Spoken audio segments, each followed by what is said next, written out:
We're just 4 months into legalized recreational cannabis here in California, and there are still numerous financial issues for cannabis companies to deal with. So joining me today is Sonia Luna. Thank you for coming in. Thank you for having me. She's the founder and CEO of Aviva Spectrum, and cannabis companies really, they have minimal access to banking and financial services. So what can they do? What's keeping them from banking? Well, it's not that they don't want to bank, Right. It's that banks don't want to bank with them. So there was a recent study done, it was called The Business of Cannabis, and only 368 financial institutions were actually banking with cannabis, and again, it was anonymous. There's 12,000 financial institutions and credit unions available in the United States, so that's like less than 4%.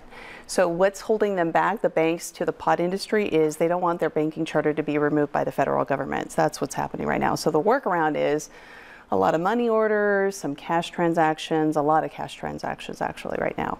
What does that mean, though, for tax day, which is right around the corner? It's right around the corner. So a lot of clients have become very creative. They are scheduling certain deposits with different taxing authorities. That's the IRS included. They have certain places that you can do that.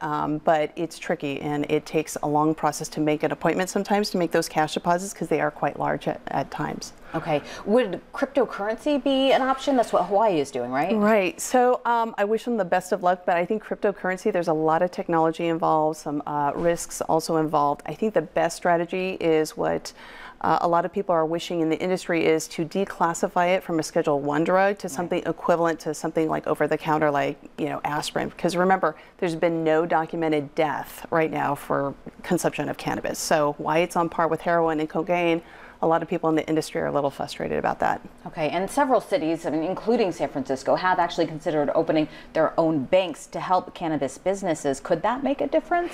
It could in the short term, but the long-term play, I think, as a nation, think about what Canada is doing. Right. We need to remove this classification from a Schedule I to something lower. But yes, it could be a short-term solution. But again, we want interstate commerce if we want to be competitive internationally and domestically as well. So it could help, but not a real long-term solution. Do you think we are starting to head in the right direction and getting them that help? I think both parties are starting to come together and realizing that there is no objective data to really keep it at a Schedule I.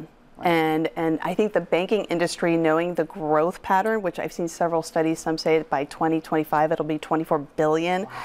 Do you really want 22 billion just in cash going around? You follow? Yeah. It just doesn't make sense. So I think both parties are realizing they need to come together. Let's stick with the facts and declassify it from a Schedule I to something a little bit more appropriate. All right, Sonia, thank you so much for coming in and giving us some insight. Yeah. All right.